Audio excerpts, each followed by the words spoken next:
All right, it says we are live. Hi, everyone. Number one Marmaduke fan here. And today I'm joined by Neko Boy Official, a YouTuber, and Timothy Lim, also known as POTUS Thump. So, Neko Boy, tell us a little bit about your channel. So I'd say the main focus of my channel is doing music, like electronic music, whether it's remixes or original works. And over the past couple of years, I've kind of dabbled into just general YouTube content to rope people in because usually music itself doesn't do much on YouTube. Sweet. And one of the prompts for this, Neko Boy, is I saw you had a video responding to Mother's Basement on the topic of libertarianism and My Hero Academia. Now, you haven't had a chance to read My Hero Academia yet, but tell us a little bit about that video. So in the video, it was about whether Boku no Hero Academia is about libertarianism, and he said no because Deku's goal is just simply to help people, and he said the goal of libertarianism is wealth and power, and that's a complete misrepresentation of it because the whole point of libertarianism is the individual deciding what their goals are, what's valuable to them. So in the end, yes, you could argue it is a libertarian still. Right. And the thing that really interested me is I saw that Mother's Basement video before I read My Hero Academia, and it actually made me more interested to go check it out. And I thought you just did a good job of walking through what Mother's Basement said and kind of clarifying that being a libertarian isn't necessarily about being an evil, greedy, money-grubbing capitalist. But so our other guest, Timothy Lim, also has an interesting connection to My Hero Academia. He did the art for the wonderful indie comic My Hero Magadamia. So, Tim, tell us a little bit about your comic project and your brand new comic projects. Yeah, sure. So I'm Timothy Lim. You can find me on Twitter at POTUS Thump. The first book that I worked on with Mark Pellegrini and Brett Smith was Thump the First 100 Days, hence my avatar. The second book that we did was My Hero Magademia, which is a satire spin-off spoof, I guess you could say, of My Hero Academia. It borrows a lot of the same themes from the original, obviously. And then right now I'm working on Trump Space Force with Chuck Dixon, Brett Smith, and Dave Dorman, and that's on Indiegogo right now. Right. And the link for the Trump Space Force Indiegogo, I've put that in the description of this YouTube video, and I've linked to both of these gentlemen's YouTube channels in the description below. And where can we buy Macadamia? Because I genuinely want to see the whole product. Well, it is on its fifth printing. It's actually out of print at the moment, but the pre-orders are up. So if you go to Antarctic Press's website, they have the pre-orders up for the fifth printing. It normally takes about 4 weeks for their books to ship out. So I think we're probably on week 3 right now. So maybe in a few weeks, you should be getting it. You can find copies of it online too. Okay, because I've only seen like the first 2 pages spread everywhere online. Oh, okay, great. I can give you a personal recommendation. It's the perfect balance of humor. I think it's a tricky style of humor to get right because if the joke is like Trump is like All Might, then that could only appeal to like a hardcore Trump fan. But I think that something about the way that Mark Pellegrini wrote the script for that, something about the way that the gags are balanced with the art and the My Hero Academia references. It's just a great, solid comedy book, and I think it's a good example for almost anyone could enjoy it, I think. Yeah, and so here's the interesting thing. I like My Hero Academia. He does not. And when I pitched it to him, I said, you have to do some research. So you actually need to watch some of these episodes. And he was watching like halfway through episode 1, and he said, I really don't like this show. This kid is really annoying. What do I need to know? And I told him, I said, well, I think finish episode 1 and watch all the way up to episode 4, because what's key to this is you need to understand the character of All Might. You need to understand him, and you need to see what I'm seeing, which is our character, Wall Might, is a great analogous character to All Might, both in stature, mannerisms, overall character. and what they espouse as virtue. And so he did his research. I mean, he did not like it, but he sat through those 4 episodes, and sure enough, that was all he needed to write the book. And there were a couple of times when I corrected the script for him to match more closely kind of the feel and the tone of the anime, but I think he did a good job as far as nailing down the character of All Might / Wall Might. So No, something that's professional.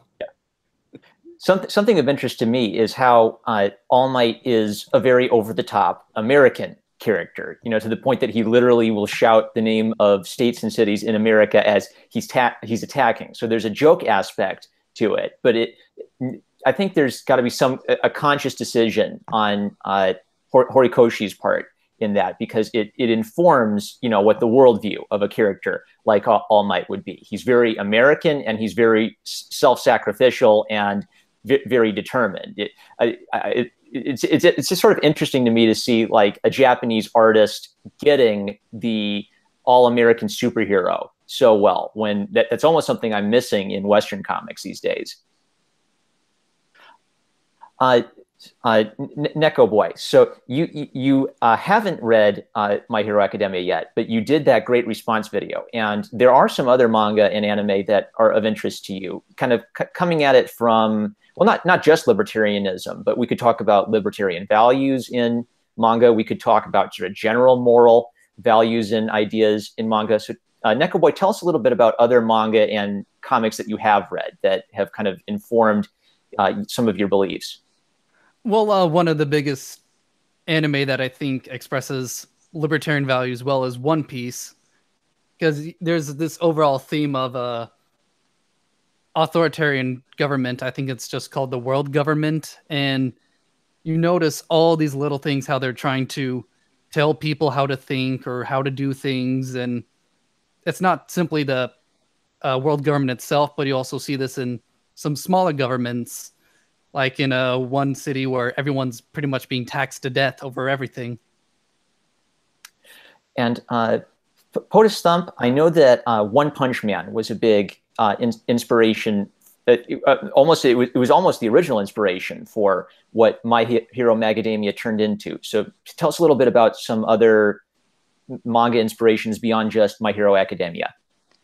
Yeah, so I think some people saw my tweet over the weekend where I posted our original idea between Mark and I, because the one anime that we do like is One Punch Man. So our original idea was One Trump Man, but that would have been something that revolved almost entirely around gags. It would have all been humor based, and not a lot of parallels or in-depth philosophical introspection, because I couldn't really draw any parallels between Trump and Saitama.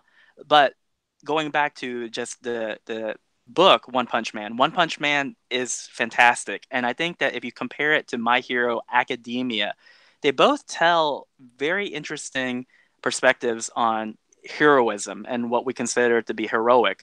For example, in My Hero Academia, they live in a world where you can go to school, and since everyone has powers, all it's about is trying to refine the nature of your abilities and trying to get your license to be a hero. And it follows Deku's journey from a person with no powers to a person who does, and learning how to control it. But if you compare that to One Punch Man, the character, it's almost it has a very subtle plot that revolves around bureaucracy. And it's almost a jab at why bureaucracies can be very self-defeating. And as you know, Marmaduke fan and I, coming from the Ivory Tower, this really resonates with me. The character of Saitama, he is easily the most powerful person in that universe. He literally is a one-punch man. He can take you out with just a single blow. But you'll notice that he tries to go through his universe's version of a heroic process, a hero academy. But it's tiered. And so just because you're the most powerful person objectively does not mean that you're going to get the prestige or the fame that you're deserving of. You are going to be held back by petty people, by kind of a mean girls mentality, by other heroes who will not let you climb a ladder simply because of petty differences. So it's almost a condemnation of it. Now, one is not right and the other one wrong. It's just two very distinct and unique ways of looking at the subject without condemning each other. that I think is the most appealing aspect of these types of anime and manga, because they explore these themes that superhero comics here in the West could have easily done, but they didn't. And just when I thought that I reached a point in my life where nothing could surprise me, I was just treated to these two animes back to back that completely filled this vacuum in my reading that I didn't know was there. So I was very pleasantly surprised. But yeah, we were looking at One Punch Man as an example. We just saw that it would be nothing but gags, and then I just happened to watch My Hero Academia. The character of All Might suddenly hit me as the perfect Trump analog, and that's why we switched gears. So there are these, even though we all have like different anime and manga we've seen, we're noticing similar themes and parallels between them. So I think of Naruto a lot. I think that when I watched Naruto for the first time when I was 18, it kind of hit me that this is about more than just like a crazy ninja kid in an orange jumpsuit. He has this individualistic drive and determination that speaks to something beyond the crazy ninja shenanigans. And then I started noticing this character archetype in a lot of other things. So, Naruto wants to become the best ninja. Monkey D. Luffy, he wants to become the king of the pirates. Deku wants to become the #1 hero. So this recurring idea that ambition is a good thing. It's good to want to be competitive and be the best. Neko Boy, maybe you could speak a little bit to some of these themes in One Piece, for example, because I've only read like the first few beginning chapters of One Piece. So can you connect a bit the character of Monkey D. Luffy to some of the themes within My Hero Academia or One Punch Man?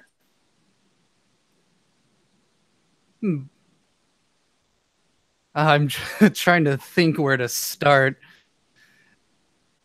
Well, maybe don't worry too much about the themes. Maybe just tell us a little bit about what clicks for you about not One Punch Man, what One Piece. What makes that kind of a meaningful story?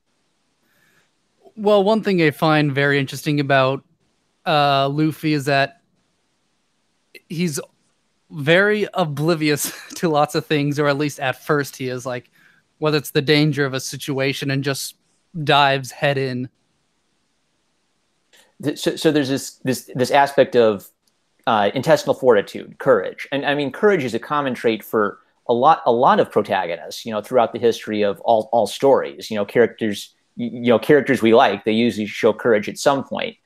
Do you think that it's maybe like a noteworthy part of the sort of shonen anime character that they have, like a lot of balls, a lot of chutzpah to their personality? Yeah, that's a very strong theme in so many shonen manga, like an overwhelming majority, I'd say.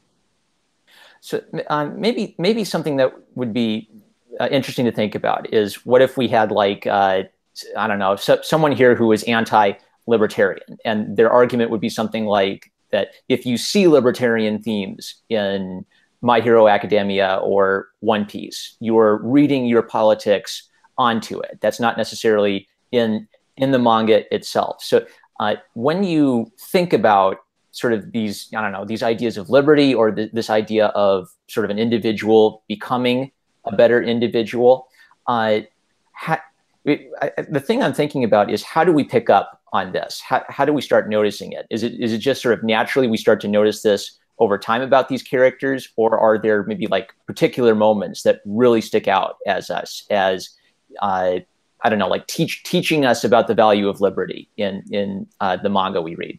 That's a very good question, and I would say for most, if not all readers, there is going to be some form of projection. And with that, you do have to analyze it a lot more closer to figure out whether you are just projecting, or if there are more concrete things that are proving that, no, this might be a legitimate promotion or criticism of said system.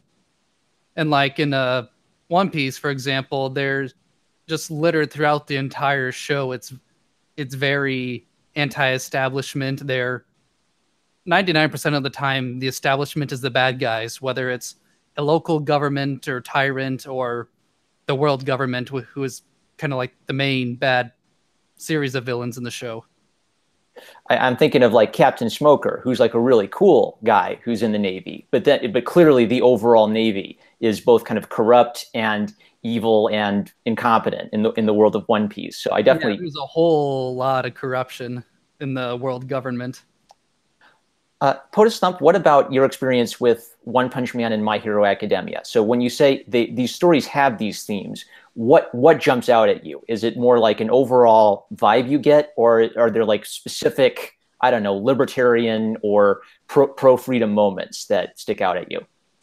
So I want to compare the origins of Deku versus Saitama, because even though they're very different in terms of how they end up and their motivations, there's a lot of similarities as well. So for those of you listening right now who don't know the general storyline for both, I'll kind of run it down. In My Hero Academia, it is a world where essentially everyone's a mutant. Everyone is born with a superpower, which they call a quirk. Some quirks are very benign. So basically, it's like low level telepathy where you can make a spoon gravitate towards you, to big powers such as elemental control. But the character of Deku, he is a boy who is born with no quirk. And in that world, that's very odd. You are the odd man out if you don't have a power. Well, what happens with him is he meets his idol, All Might, and All Might tells him that his power is based off the ability to transfer his power to successors. So you have this very heroic, archetypical story where you have a person passing down a mantle to another character, but it's not easy because Deku is weak. He still has to physically train to earn the power. And so there's this actual training montage in the manga and in the anime where they show Deku having to move garbage on a beach. And All Might tells him, if you want to inherit my power, this is the physical process that you have to do. You have to wake up every morning, follow my routine to the letter. You have to sleep when I tell you, eat when I tell you, do this when I tell you. And sure enough, at the end of it, even All Might is surprised that this kid does it. And he's able to achieve worthiness, and he gets his power. And even when he gets the power, the whole second and third season is all about him having to master it, having to refine it. It's not as easy as wielding it like a master. That's still something he has to work towards. And so this idea of heroism being being tied to hard work, I think is a very good moral story. We have the same thing with Saitama. Saitama is this guy who just says, you know what? I want to be a hero. And I think the way I be a hero is I do this regiment that I do every single day. And it's like 100 push-ups, 100 sit-ups, running X number of miles. And he said, you do that for a year and you become a hero. But here's the interesting thing about the world of Saitama. Every person he tells that to does not believe him because they believe that a power is something you're entitled to. It's something that you are gifted with because you were exposed to radiation, because you drank a chemical you weren't supposed to, because you were exposed to the sun for too long. They just will not believe that hard work gets you to that point. And so that's a gag that's not actually told much in the first season of One Punch Man. It's told maybe once or twice, but they leave it to the viewer to make that connection. That's kind of the very intelligent joke that they're making, is this idea that you can achieve greatness through something as simple as hard work, and that's kind of a juxtaposition because it's this idea that no, hard work is simple when it's regimented. If you do it and you stick to it and you really want it, you can have it. But a lot of these heroes in this world don't want to listen to that. To them, it is something they deserve. It is something that they have gotten because they were gifted by faith. Whereas Saitama is like, no, I wanted to do this as a hobby. I did it and I accomplished it. And if you don't like that, that's fine. And so Saitama's humble. Like there's some times in the anime and in the manga where he is spat upon, where he's mocked and ridiculed, and only his best friend Genos knows this is a good man. This is a guy who has done something that we can't do. And rather than take it out on people, he lets it. And I don't think it's a Christian message. I think it's just a message of good morality. He laughs it off. He turns the other cheek. And it doesn't matter that he's not the highest ranked hero in a world where he is literally the most powerful hero. He knows that in his heart that is what he's meant to do. So I think that with these two characters, there's this great resonance where I watch it, and despite the fact that they're two very different characters, I feel like they both have very strong moral messages. What's interesting to me, based on your description, is I got two different angles on a similar idea of individualism. So it's sort of like these Shonen Jump characters. They're all very individualistic. They all have this drive and commitment, but the distinctions between them are what make us think about them a little bit differently. So if Deku is a bit more of about a story of a young man inheriting a legacy, and I love how One for All is a very literal, super powered metaphor for the idea of a legacy, something that would resonate with people in the real world. As you've described Saitama, it's a little bit more about people being surprised that he could accomplish something through his own individual work ethic. For someone like Naruto, I see that more as like a redemption arc, where he begins as very immature and very disrespectful, and he grows up by leaps and bounds with each dangerous situation he's in. So it's sort of like the harsh reality of the world teaches Naruto, the minimum maturity he needs to accomplish to make his dream a reality. Neko Boy, I'm thinking a lot based on what POTUS Thump kind of did by describing My Hero Academia and One Punch Man for me, is he kind of made clear I think the libertarian connection a lot of us are seeing. And the prompt for this was Mother's Basement's, I think, misrepresentation of libertarianism. But maybe starting with Neko Boy and then POTUS Thump, what do you guys think are common misconceptions about either libertarianism or just this emphasis on individuality that characterizes both libertarians and conservatives and classical liberals, really? One of the biggest misrepresentations I have come across is that it's social Darwinism, that you're on your own and you have to survive, and that is completely false. The whole point of libertarianism is, the freedom to choose what you want to do. Do you want to, yes, you have the choice to be selfish, but you also have the choice to help people. And, why should we rely on governments when we're just as capable of doing that ourselves? And in many cases, even a better job. Why shouldn't we give the goodness out of our hearts than rather mere obligation?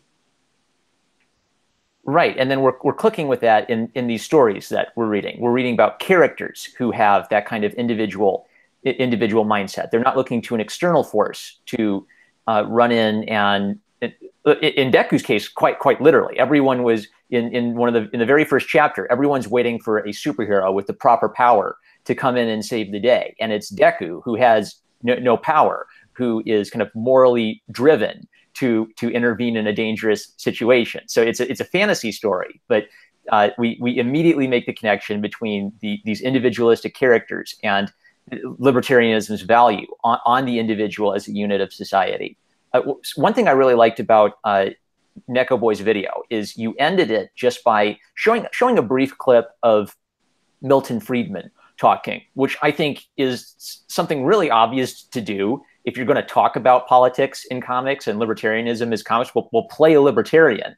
But I'm afraid that so often when, Mother's Basement, for example, when they want to talk about libertarianism, or they want to talk about the alt-right or the right, then they'll talk about it without really referring you to anyone of that position who actually believes those things. What do you think we can do on YouTube to kind of move the conversation forward, or better represent what these values are? One of the best things we can do is try having a discussion with other people. Like, I think one of the best examples is Steven Crowder. In general, he is a very boisterous comedian, but he has these segments called Change My Mind, where he puts comedy aside and tries having a soft, very genuine discussion with people who strongly disagree with them. And reactions vary from, the other person exploding to the other person giving it a second thought and, starting to ponder on the other side's perspective. Tim, do you have any thoughts on that? I think that's a very good idea. I actually like Steven Crowder's model of change my mind. It's not my preferred method because there are some people who are bad faith actors. They're going to come at you with kind of a very aggressive tone. I'm always I have personally liked it more in moderated discussion and debate, but obviously I'm not Steven Crowder. Steven Crowder is very clever and very intelligent. You can tell that he has a lot of the stuff memorized in his head. He has already ran scenarios through time and time again, kind of like Ben Shapiro, where they're just masters of reason. And that's one thing I find very interesting about those two people is that um, I would be curious to know what their enemies think because you might not agree with them, but it would be very hard to say that they'd be easy to defeat, at least on in the arena of ideas, because they do such a good job of explaining their positions.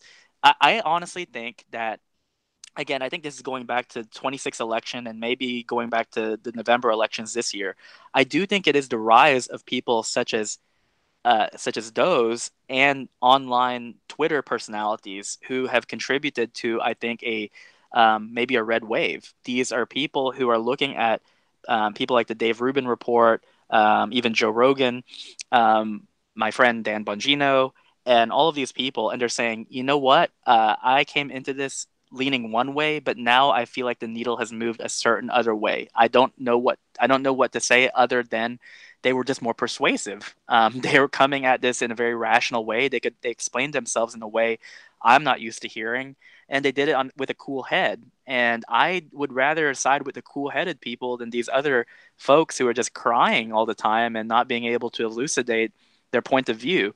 At least that's how I'm seeing it. I know several people who have used the hashtag walk away because they feel like it's not so much that they turn conservative or that they turn libertarian. It is that their side has kind of moved the goalpost into another direction. So it's kind of put them in this awkward spectrum where they are by default in a place that they didn't see themselves ever being in. So something you got at that I think is really important is difference of method. So you talked about bad faith actors, and this is something that's worried me a lot while trying to discuss politics in Western comics. Is you kind of go in thinking if I am cool-headed, if I bring facts to bear and try to construct my arguments so I don't use logical fallacies, that you'd think that you'd be able to be persuasive. But I'll keep having these interactions where people will say one thing and then kind of use, I don't know, humor or flippancy as a way of avoiding talking about some of the things I want to talk about. And I think it really becomes bad faith when, the politics of personal destruction come in. You're alt-right harasser, Ayn Randian, objectivist Nazis or whatever.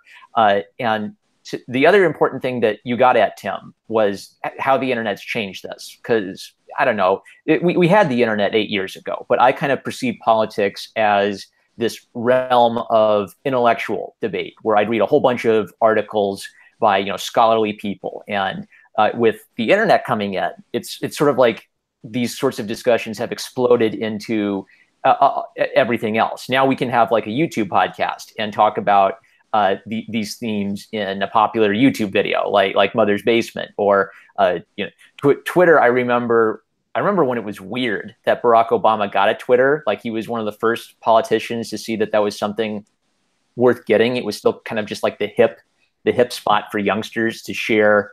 I don't know. Seems like either pics of their rear end or pics of their food, and then Twitter became like a hot spot for talking news and events.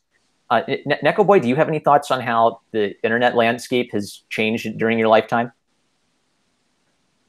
Well, I would say it has definitely got a lot more political. I remember in middle school, it was pretty much the only thing I really did on the internet was go on YouTube and forums for video games, and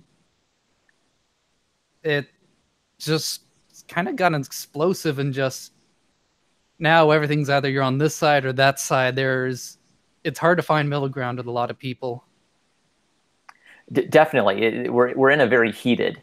It feels like it on the internet. It certainly feels like we're in a very heated political time. Like it won't get as nasty with like extended family than as compared to how nasty it can get on Twitter.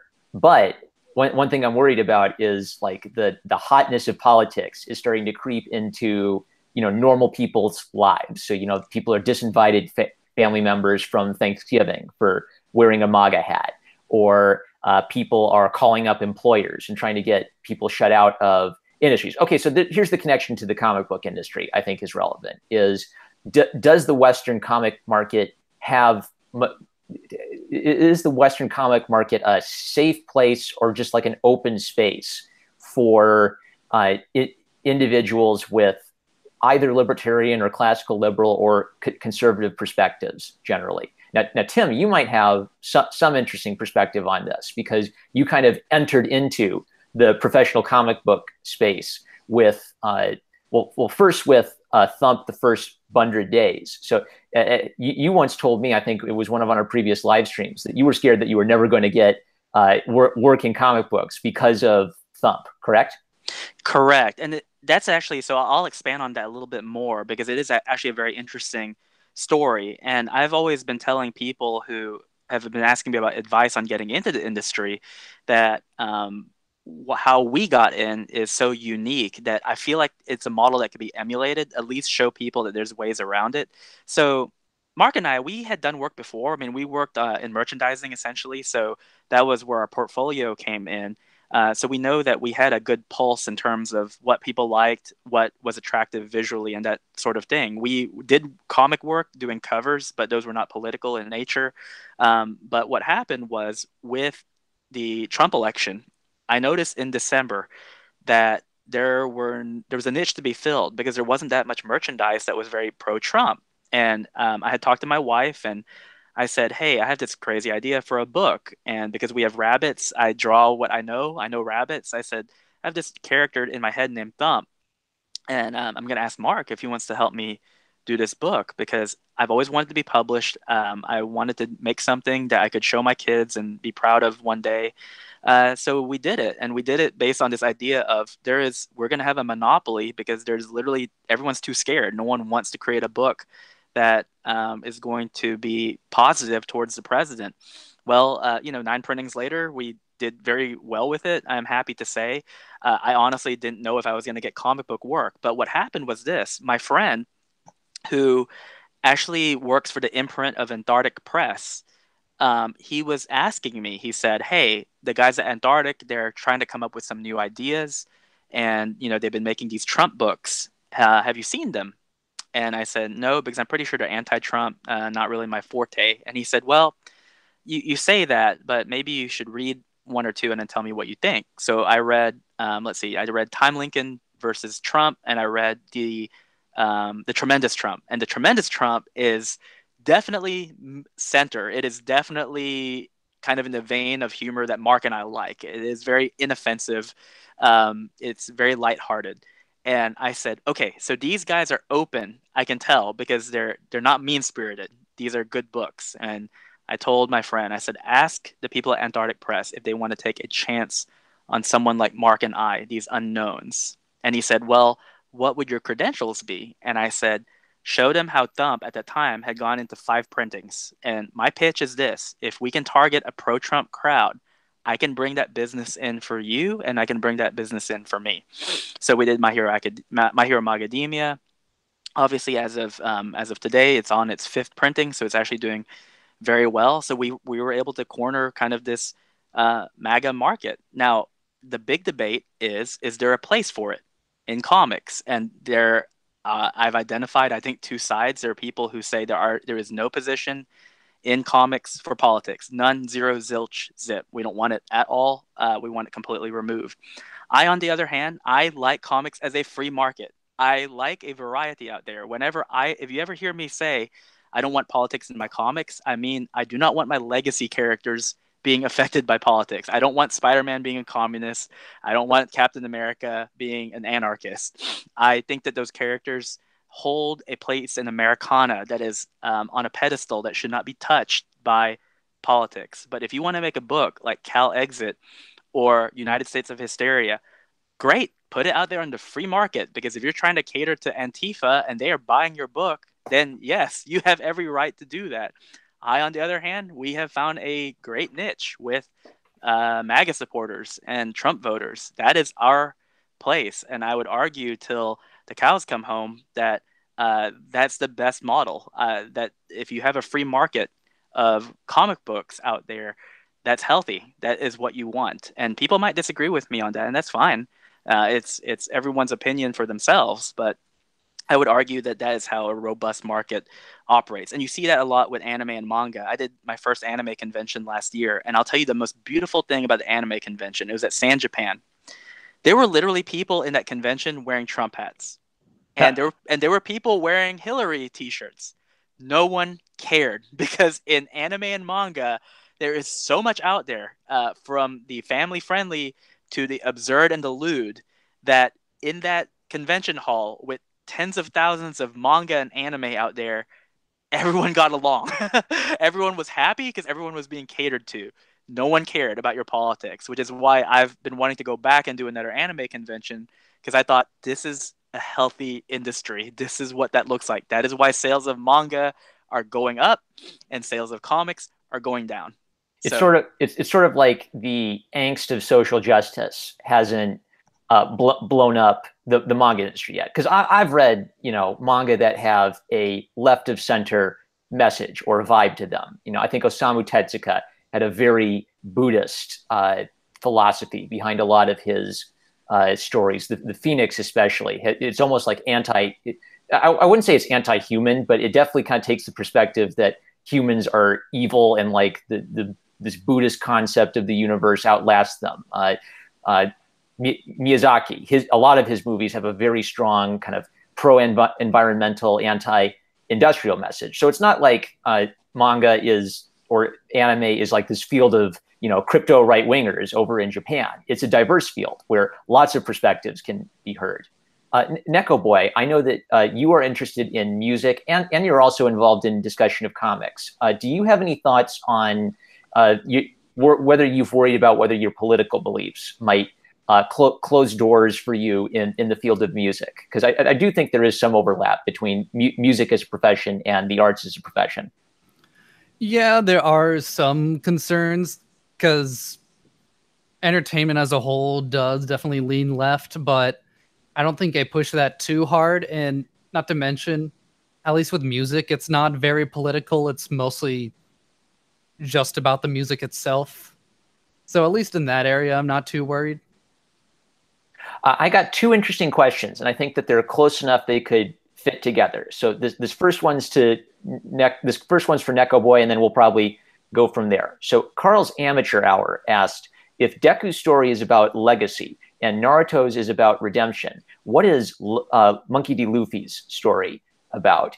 And Gus Tyler Bush also asked if we could talk a little bit about the philosophies and beliefs of the villains in the stories we like. So Neko Boy, why don't you tell us a little bit about what is, like, I don't know, the moral backbone, or what is the main point of the story for a character like Monkey D. Luffy? Luffy is a very interesting character. He's just off the wall doing whatever he likes. And for his moral ground, I would say there's strong values with, friends keeping each other, supporting each other when no one else will. As you see with a lot of his friends, they're outcasts, or, for example, they were attacked by pirates and there was no one there to defend them, so they had to take it upon themselves to do it. So there's a lot of, that community. And Luffy looks after his own. Is that a good way of thinking about it? Yeah, and just the crew members on a ship just collectively take care of each other. And their size is like nothing compared to the world government, and yet they're this huge threat to the point where Luffy is one of, I think at one point, the biggest bounty of pirates. And something that Tim got at that I think would be worth bringing out is this idea of diversity within the anime and manga field. That I think the manga and anime field is a much more diverse landscape than the Western comics market. So our second question is, what about the beliefs of the villains in these stories? And I think that might almost set up a whole new angle on this general topic. So maybe Neko Boy, tell us. You mentioned that the Navy in Monkey D. Luffy is something of a kind of bureaucratic, monstrous nightmare. Can you think of either maybe a little bit more about what makes the Navy tick in Monkey D. Luffy in One Piece, or some of the other villains? Do they have beliefs? Do they have I don't know, political metaphors that they might function for in the real world? Well, for what I remember, it kind of depends on the leader. Some of them are just power hungry, and others think they're generally doing the right thing, and they think the best way to do that is with an iron fist to take down. What's the phrase? Like, just hitting down the nail that sticks out. Okay, yeah, yeah. So if you excel, that makes you a bit more of a target. Yeah, and there's so many episodes. It's hard to pin down one. I think they're on 700 something. It is a long series, yeah. Are there any like particular moments that stick out for you, like kind of like maybe like the first thing that comes to mind as kind of examples of I don't know, the enemies of Luffy? Well, there's one story arc that really sticks out to me. It's the Skypiea arc.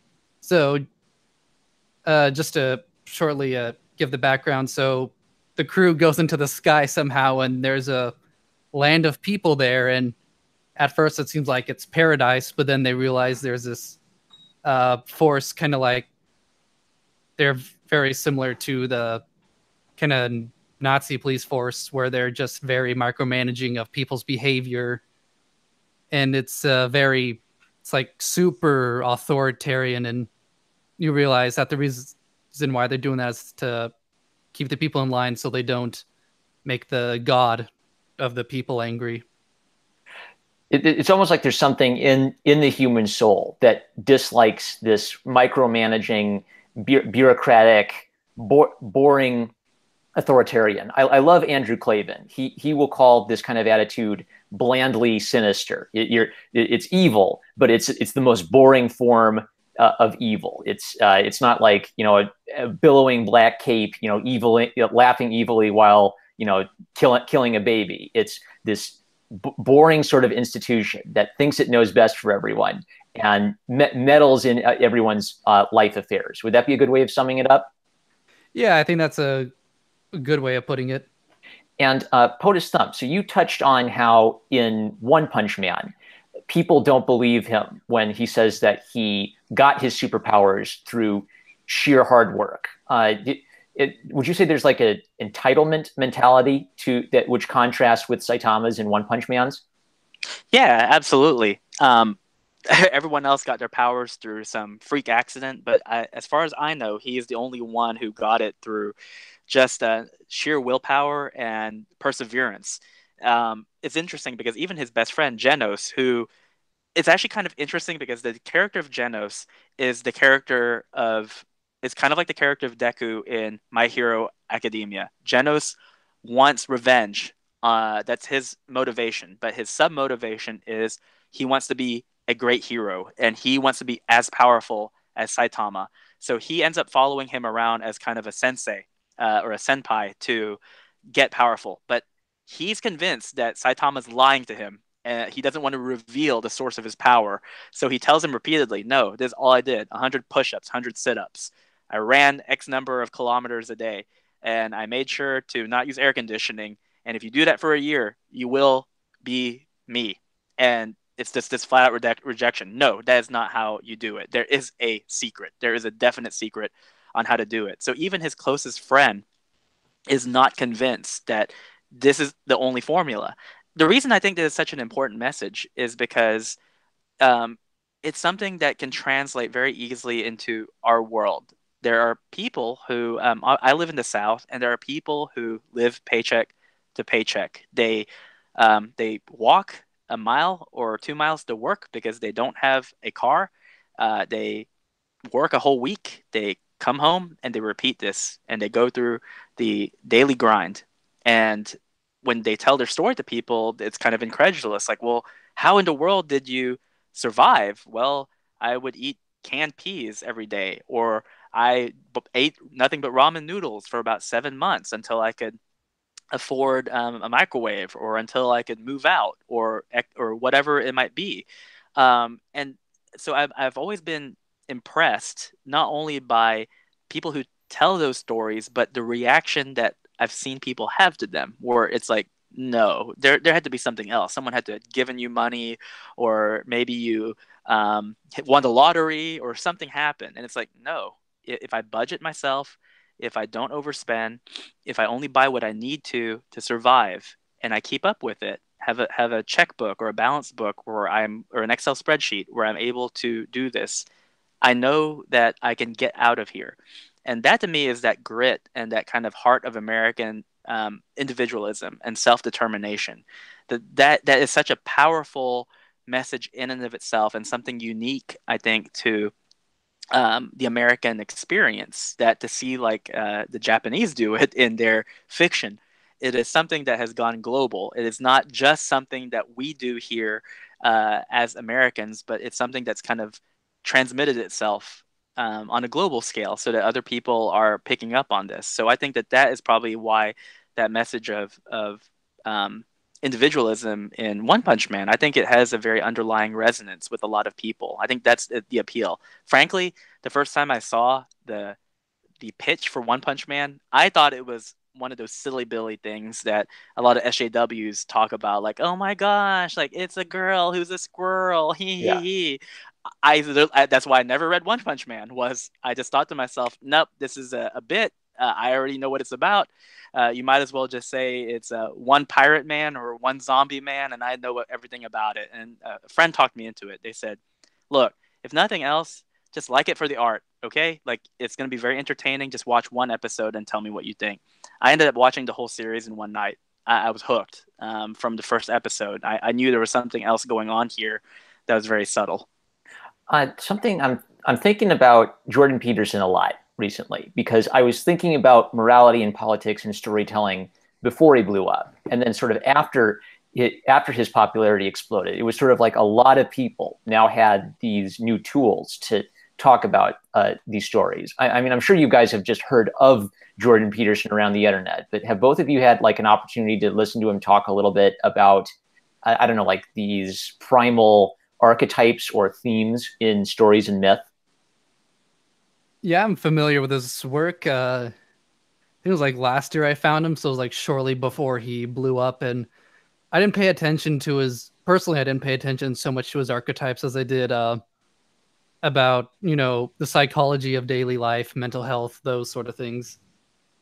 Right. That's another interesting thing is I think he appealed to multiple people. Like for people like me, I was kind of interested in him because of the free speech debate. But then when I hear him talking about these story archetypes, I really clicked with that. But then he also has all of this sort of generally good life advice, which I think clicked with a lot of people who had messy rooms. Tim, has Peterson informed you at all, or were you? I'm sure you were thinking about these things, prior to Peterson blowing up. But has that given you like language to discuss some of these ideas in storytelling? Not particularly. I had this discussion with Douglas Ernst not too long ago. I was listening to some of Jordan Peterson's podcasts, and I think one reason why I didn't really get into him as much is because when I was in high school, I actually had very good courses on critical thinking and rational discourse. And so a lot of what he was saying, I feel like was kind of a Cliff's Notes version of stuff that I'd already learned. So I haven't had really an opportunity to either revisit or look at some material of his that I'm not familiar with. But I do think that he has a positive influence, because just ruminating on my own experience in school, having those critical thinking courses helped a lot, especially now as a college professor. I do teach some classes on counseling and on rehabilitation, and topics like logical fallacies and critical thinking, they do come up very often. And a lot of these concepts I take for granted because they're concepts that I was taught very early on. But if people are being exposed to it for the first time through Jordan Peterson, more power to them. I think that's wonderful. Something of interest to me is we've kind of beat around the bush somewhat on what, politics and story, because it's really hard to think about. When does a story cross the threshold from being a very good story with political or moral messages in it, to being a lecture, to being a sermon in the form of a comic book.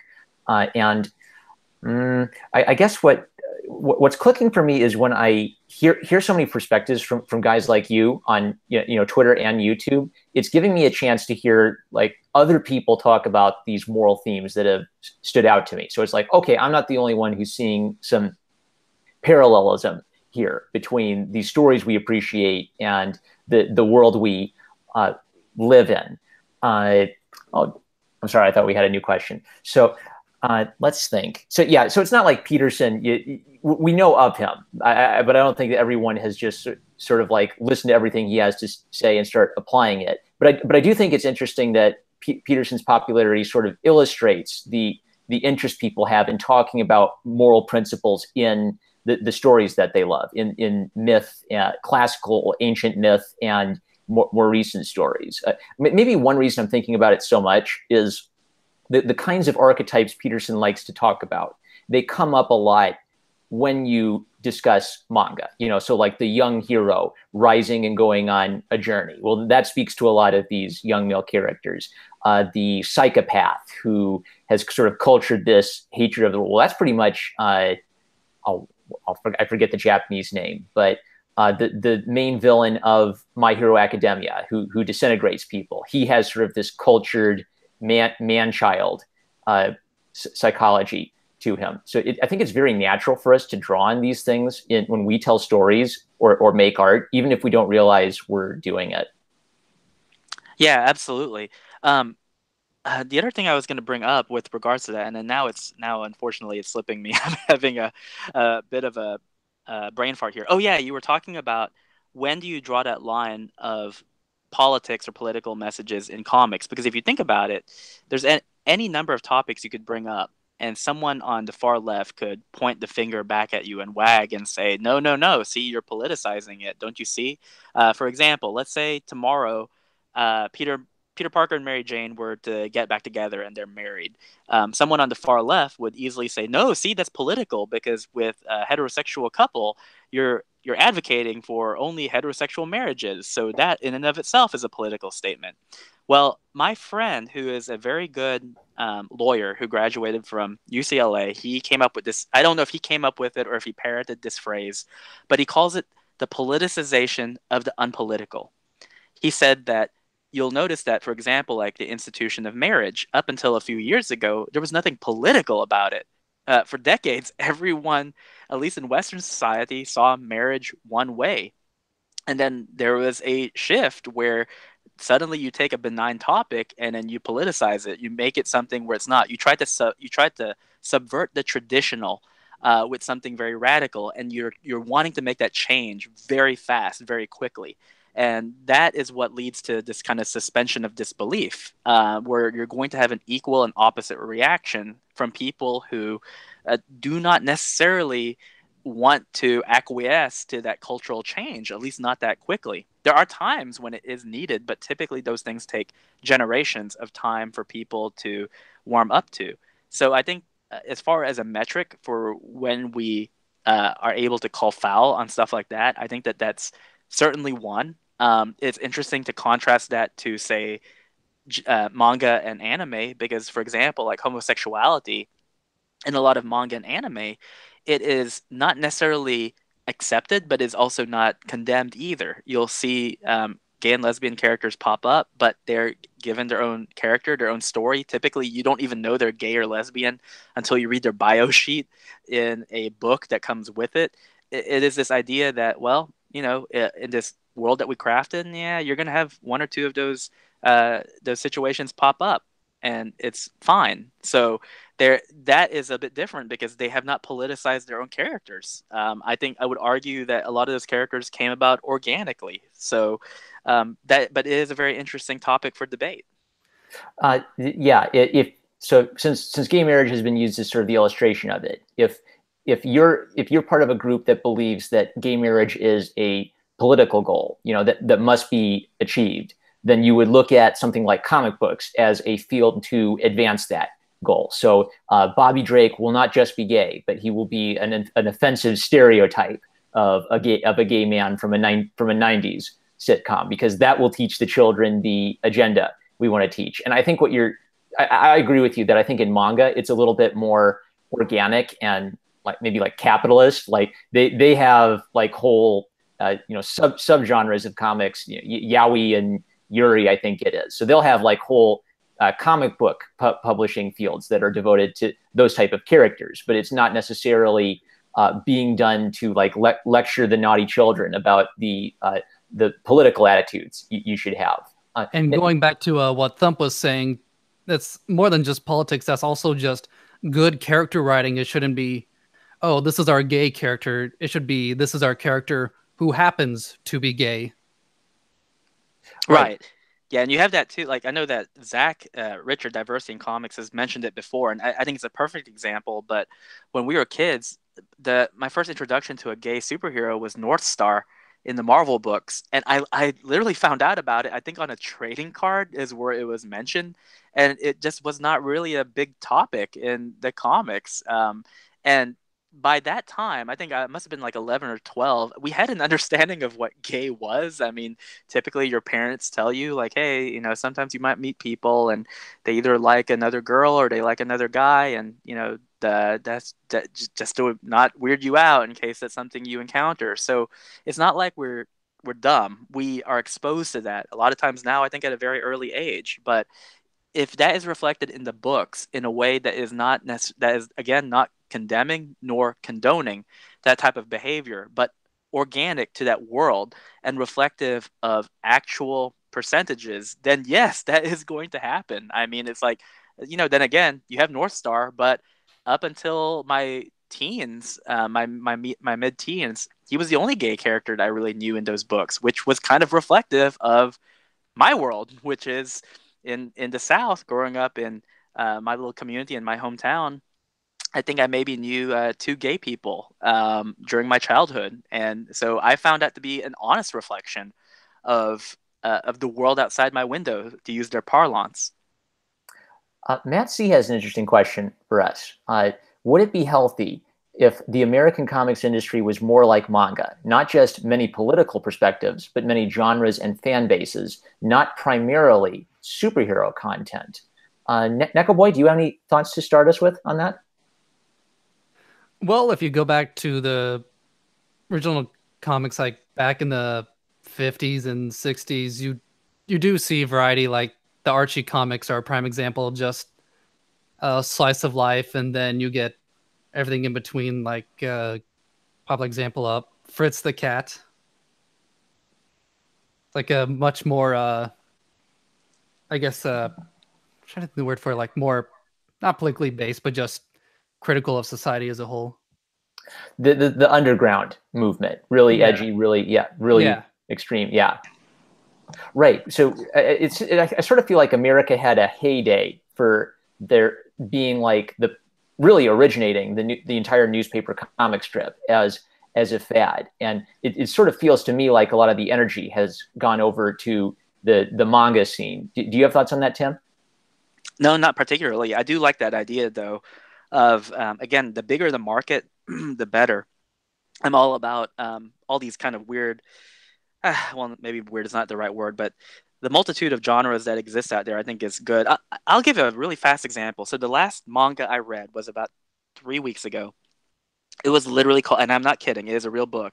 It's literally called "My Girlfriend is a Tyrannosaurus Rex," and it is great. If you haven't heard about it and you want to look it up, I recommend it. Go to Barnes and Noble, see it. It is not dirty at all. It is not lewd at all, despite its title. Here's what happened. It was literally someone thinking to themselves, what if we lived in a world where half the population evolved from dinosaurs? And so you kind of have these kind of weird like centaur type human dinosaur hybrids. What would that be like? Like how would a girl get dressed in the morning? What would their dates be like? That's the manga. And the funny thing was I couldn't put it down because it was entertaining. I mean, this person committed to the bit. It was this high level concept that sounds ridiculous on its face, but they played it straight. They explored it, and like I said, it's not dirty. There's no lewd references or anything like that. It's safe. I think the language is safe too, if I'm not mistaken. I think it's at least a PG rated thing, but that is something unique because of how they play it. Now, in Western comics, they try to do that, but because it's so politically coached, there's just no way they would be able to do it without having a reference to, I don't know, legalizing bestiality Mm-hmm. or or having some statement about feminism regarding how empowered the Tyrannosaurus Rex girl is. There's nothing of that. They were able to get into that story, strip it of its politics, and just tell it straight. And I think that's the problem. Is that I think whenever people want to venture into another genre, it has to be coached in politics. I mean, it's like the Umbrella guy was reviewing that book called Infidel, which on its face about kind of like an Islamophobic ghost or whatever it is, it has this kind of high level concept, and it's kind of interesting because it would explore aspects of Muslim religion and maybe how their spirits and their demons work. But because it's so heavy handed in politics, it can't let itself reign free and explore the topic. It has to be constrained by whatever political motives the writer has with it. Well, and it feels like journalism is trying to coach people into finding everything political. Like one of the more recent examples is God of War. I think they were saying is like the creators don't care about mothers or something because it's just the father and the son, and like they're just grasping at straws for every stupid thing. Right. It's more of that politicization of the unpolitical. Back in the day, we would have just seen it as, It's sometimes you have just, these father-son relationships. That's it. There's nothing else to it. And it's like, no, there's an ulterior motive. It's misogyny. man, it's so frustrating. It's like I just want to enjoy this. Shut up. Right.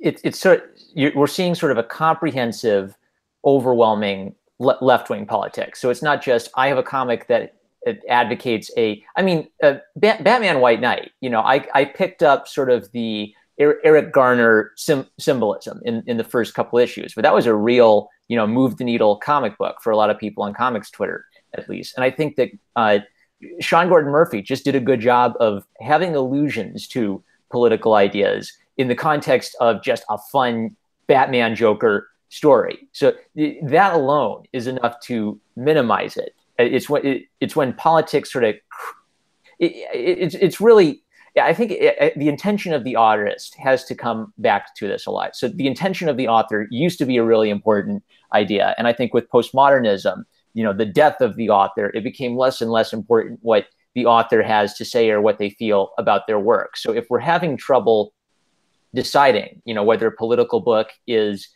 fun and the politics adds to the flavor of the story, or whether it's, this weird, creepy lecturing, I don't know, nanny ideology creeping into the stories that we like.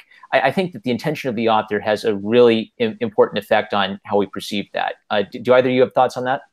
I think one of the series that does a good job of having politics but adds flavor is Star Trek, and at least specifically I'm familiar with The Next Generation and Voyager, where it makes sense because they're explorers and diplomats and they have to answer hard questions, and sometimes they don't have a good answer, or they just, there's this genuine struggle of what is the right decision, and I love that.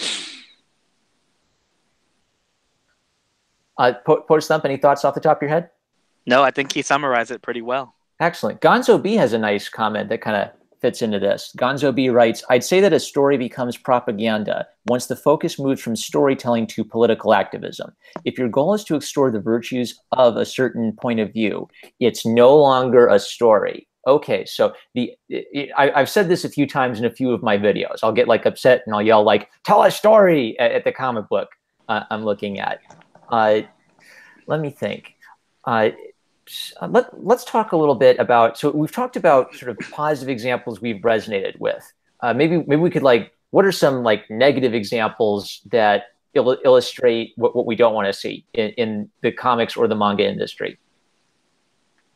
I'll let Neko Boy go first, talking about the anime and manga. I think he's probably more well-read than I am in that field. Well, actually, I had a prime example because I've been watching The Flash TV series, and there was an episode where I don't know. I can't tell if it was ironic or not, but they said hashtag feminism, and that made me physically cringe.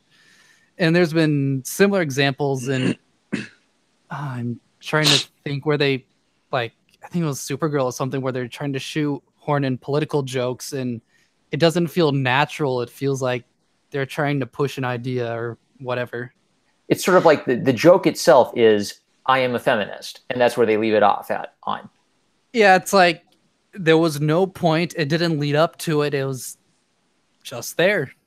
Mockingbird. I think of that Mockingbird cover where she's got that "Ask Me About My Feminist Agenda" shirt. It doesn't really tell you anything about what feminist values are. It's sort of the dress of feminism as a sort of haha, take that kind of attitude. Yeah, and it also depends on how contemporary the issue is, because when there's something on the public's mind and you think you can shoehorn it into your storytelling without people noticing, there's it's kind of like that joke, like let's say like a tragedy happens or a famous celebrity dies. It's that whole meme of how long do you wait? Is it too soon before you say something? I feel like the same thing happens when you do have political insertions into fiction. So Neko Boy brought up The Flash. It was the same way in like Supergirl as well, where it's a show where it's trying to market itself to the widest audience, and yet they put these things in that completely take you out and make you kind of think about the political angle that they're going for. I'll give you a perfect example of something that happened recently. I went to watch Jurassic World: Fallen Kingdom, and the political messages in there were so heavy-handed that my brain mentally noped out about halfway through the movie. I didn't care what happened after that halfway scene. The whole movie was ruined for me because I could not jump into it. It was kind of like I felt like I was so removed from the movie that there was no way I could re-enter it into that world because my suspension of disbelief had completely disjointed me. For example, there's one part in the movie where we call her Dr. Woke. I don't really know what her real name was, but there's a character introduced in the beginning of the film who is like a 20-year-old something dinosaur veterinarian, despite the fact that she's never met a dinosaur in her life. She has, the shortcut hair, the problem glasses. She's always sassy. And there's a part where the villain calls her a nasty woman.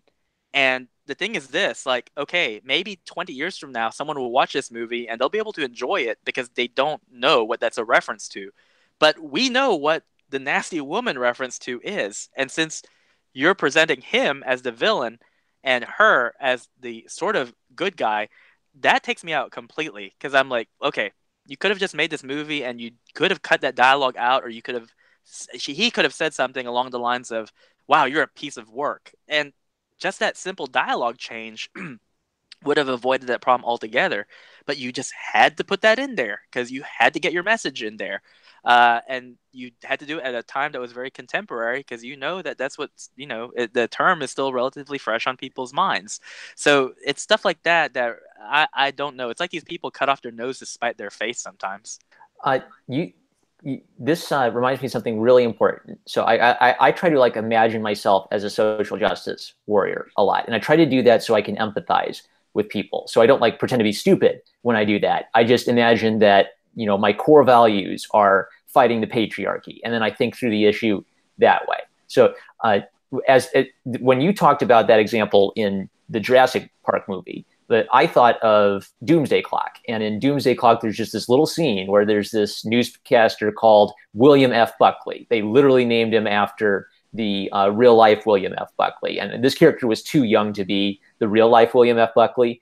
And he's in front of a screen that's sort of like, I don't know, it's like NNN, National News Network or something. But the N's were shaped like the S's for the SS. So what's clearly being communicated is that there's a link, a visual link between the stormtroopers of the Nazis and the philosophy of William F. Buckley. And I got annoyed by that. And I'm just used to seeing those kind of optics, the subtle, the not too subtle jabs. They're incidental. They're there kind of quickly and then they're over. But you're right. It's not subtle at all what's trying to be communicated with those kind of nasty woman, that kind of language or visual imagery. People know what they're doing when they use SS symbolism in a comic. So maybe for a social justice warrior, they might listen to us and say, well, you guys are committing confirmation bias. That's a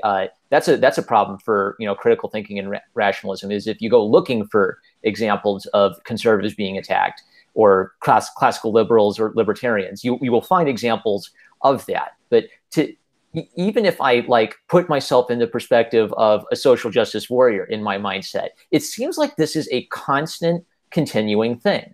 In Hollywood and mainstream kind of Marvel comics and DC comics, there's this steady sort of cutesy little got you right wingers, Nazis aspect to the stories we're taking in.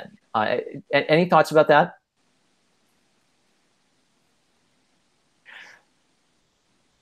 Dead air. Anyway, but I was gonna let Neko Boy respond. Likewise, I was gonna let him respond first. Well, so Neko Boy, let's start with you. So, I think if you started thinking, you could find examples of libertarianism or your beliefs or perspectives being attacked. So, I guess maybe the question would be, how do you avoid falling into confirmation bias? Are we just imagining that there's an agenda kind of critiquing us in media, or are we observing something real and omnipresent in the culture? Well, sometimes when you first come across something like that, you can be a little emotional or whatever, and then just have to sit on it for a little bit and realize, maybe I'm just overreacting or whatever. Like a prime example I would say is the Thundercats reboot. Some people are conflating it as, demasculating men and whatnot. But personally, I just see it as a crappy reboot. That's interesting, because I still see it as, even after months later and having time to cool down and think about it with a little, because I didn't have any emotional investment in the old Thundercats. I still look at that as probably as sort of demasculinizing a very masculine character. But you wouldn't necessarily see an agenda in that. You would just see it as, there is this general art trend of, very kind of bland and out of shape characters. So I think it's more of just the art trend they're trying to follow rather than some sort of politicalization. Right. It might not be sinister. It might just be kind of incompetence in the design department. Very incompetent. POTUS Thump, so maybe the same question for you. How do you know when something is an agenda in a story, and how do you protect yourself from confirmation bias when we're looking for examples of our beliefs or our attitudes being attacked in stories? I think sometimes it's difficult to do so, at least actively. I know I'm pretty aware of cognitive bias, at least on my part, which is why Mark and I have not watched Incredibles 2 or Ant-Man and the Wasp. We have made decisions based on watching the trailers, and I know that's not fair. So I think those are two movies that we're just going to have to wait until it comes out on Redbox or Netflix before we check out, because right now we're still a bit salty. You look at, for example, the trailer for Incredibles 2, and the message seems to be, well, the tables are turned. It's going to be about the stay-at-home dad and the mom who goes out and kicks butt because, that we're trying to show them that that's how it is.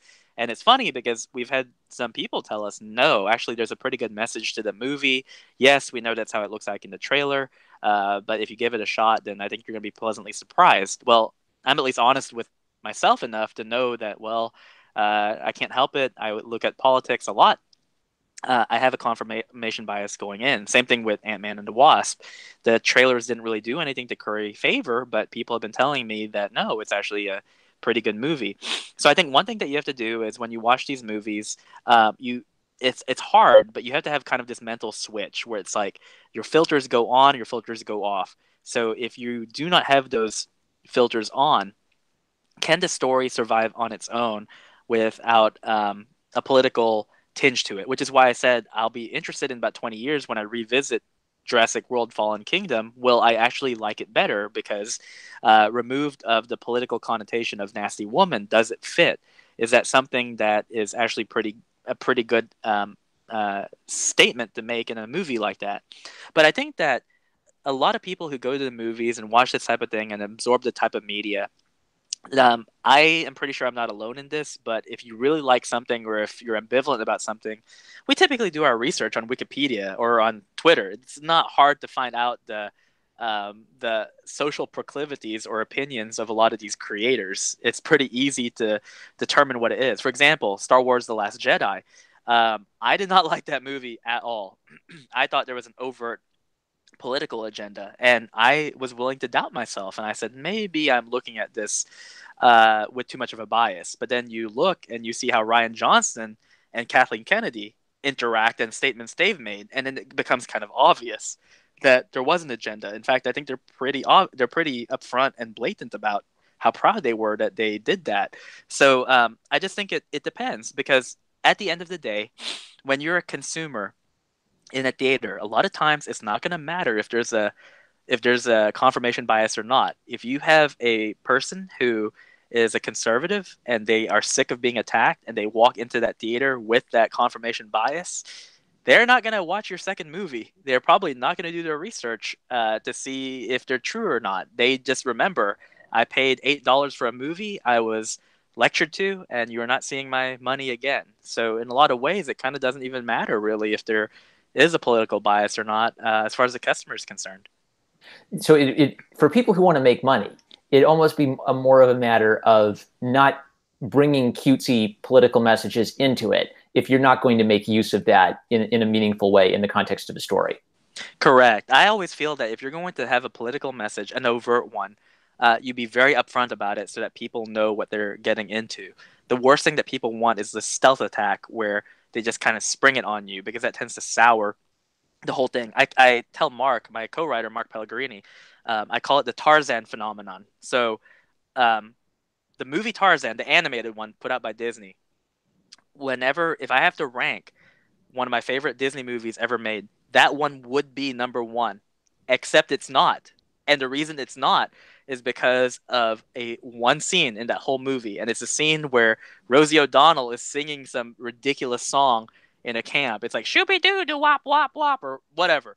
I remember in the theater being so annoyed by that one moment that it ruined the whole score. It ruined the whole movie for me. What would have been a 10 was like brought down to like a 6. And it's at the point where whenever I get to that point in the movie, I fast forward through it. It has no place in there. Phil Collins does all the music in that movie, with the exception of that one scene. As far as the vocals are concerned, it just seemed like an excuse to have kind of a silly moment in a movie that is just out of place. And so that's what I call like the Tarzan moment, where you watch something and there's just this one thing that strips you completely away and makes it so that you can't suspend your disbelief anymore. Now that's interesting, because I remember liking that as a kid, and even though kind of like from like a mature, story critical perspective, I can see how it comes out of nowhere. I still have sort of like this childlike, oh, okay, this is such a silly. Now, the thing is, I like that kind of music, so that might have helped me to get into it. I like sort of like the shooby doo wop kind of songs. So okay, so here's where taste might come in, because if we're talking about political agendas, sometimes it's obvious, like it's out there, it's deliberately, explicitly put out there. And sometimes it's so subtle you may not be sure if you can believe what your lying ears tell you or not. And maybe like Thundercats Roar and She-Ra are a good example of this, where I look at She-Ra and I think that looks like a boy's body type. When I like draw it or sort of like kind of mentally try to understand the skeleton in my head, it looks like a boy's body type, but I'm not sure that I doubt that the creators are necessarily intending that, because she still does have some feminine aspects to her character. But what makes me question myself is then like reading politics. It's like the more I read feminist literature and feminist politics, the more I see it outside of those fields. So that's where we kind of get into the territory of, gee, I don't know if I am sure if I'm seeing a feminist agenda or not here. Now, Neko Boy, you kind of thought that there was no, you sort of didn't see an agenda in Thundercats Roar, for example, where I think a lot of people on Twitter and YouTube did. Do you have any thoughts on like how do you spot an agenda if it's not 100% clear if there is one? How do you think through things like that? That's a good question. And I think just with the media hyper politicizing everything, I think it's creating boogeyman, making you think there's political messages where there aren't. And I think some of those are prime examples of where you're kind of questioning your own sanity. Like, is this here? Is this not there? And I think you kind of have to wait for the rest of the product and make that judgment for yourself. Like with Thundercats, maybe there is something political they shove in there later, or maybe it's just nonsense like the trailer is. So I And think part you're of just it, gonna have to wait to see. and part of it is we're trying to make judgments based on, limited information, trailers Right. or concept art. Now, I knew enough from like the Ghostbusters 2016 trailer that I never wanted to see that movie, and I never have. I've never reviewed it or ranted about it. I've just mostly ignored it because the trailer said I don't want to bother with this dumb looking movie. Something like the one question I've always had is, what if Thundercats Roar comes out and it's really good and kids really like it? I've noticed that Teen Titans Go, for as much as I dislike it, a lot of kids seem to really, really like Teen Titans Go, and it's making big mega bucks. So maybe Um, this is maybe this kind of like makes us question whether this is a matter of the left bringing its politics into these children's stories, well, or it whether is possible it might be popular with the kids, but personally, just at least from what the trailer's shown me, the writing is just so watered down and not even thought through. If you, for those of you who haven't seen it, like Lino calls a sword my magic slicing stick, like I could write that joke in 5 seconds. the non-seriousness.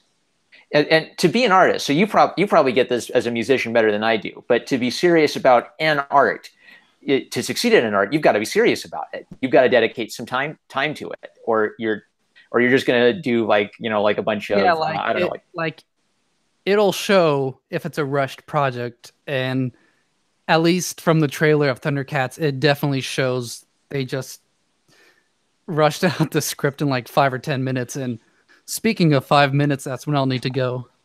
all right, that's fine. And I know that POTUS Thump has a another live stream coming up soon. So do you want to plug that? Yeah, sure. If anyone is listening, I think it's going to be on Periscope. So if you're on Twitter, that's where you're going to be able to watch it. But it's going to be the Debbie Aldrich tongue twister, Debbie Aldrich show, and that's going to be at 9 p.m. Central Standard Time. Cool. All right, well, it sounds like we're wrapping up, so let me just check to see if there are any interesting comments in the chat. I think let's go ahead and give you guys both the chance to plug your channels and your work. So, Neko Boy, tell people in the chat where they can find you. So you can find me on Twitter and YouTube at Nekoboy Official, and from there you should see links to my Facebook. And I'm trying to think. I've tried numerous plugs. I think those are the main ones I'm most active in. And in fact, I have a video coming up about Thundercats Roar. It's super delayed because I was originally going to use my green screen, but I didn't light it properly, so had to scrap a lot of footage. Hit up my friend Lyle Convoy, Lyle Convoy's reviews. He's a very old Thundercats fan. He gave me some really interesting leads for when I was first encountering Thundercats. So that might give you some good stuff to chew on as you think about it for your own video. All right, And Tim, tell people where they can find you. Sure. On Twitter, you can find me at POTUS Thump. I have a couple of books out. We have Thump the First 100 Days, which is available on Amazon. We have My Hero Magademia, available at Antarctic Press. Black Hops, which is a non-political book about the untold story of the United States covert tactical rabbit that they use to take out high-profile targets. It's available in comic book stores as of last week, as well as online. And then right now we have an Indiegogo campaign, Trump Space Force. I am the artist. Chuck Dixon is the writer. We're just trying to achieve our stretch goals right now, but that goes until late August. Since we were talking about anime, my recommendations, as we've been talking about so far, My Hero Academia, One Punch Man, and the one that we did not get to, but I would like to talk about at some point, Little Witch Academia. A very good gold standard if you want to know how to write good female characters. Please check it out. It is on Netflix. You will not be disappointed. If you are, you can tweet at me, but I guarantee you will not.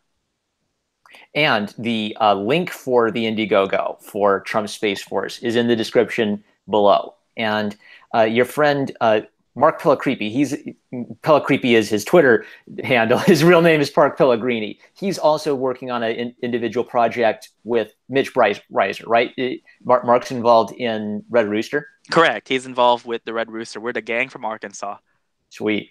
Boy, you guys are just hopping. Your names are showing up everywhere. I keep doing a hopping joke by accident.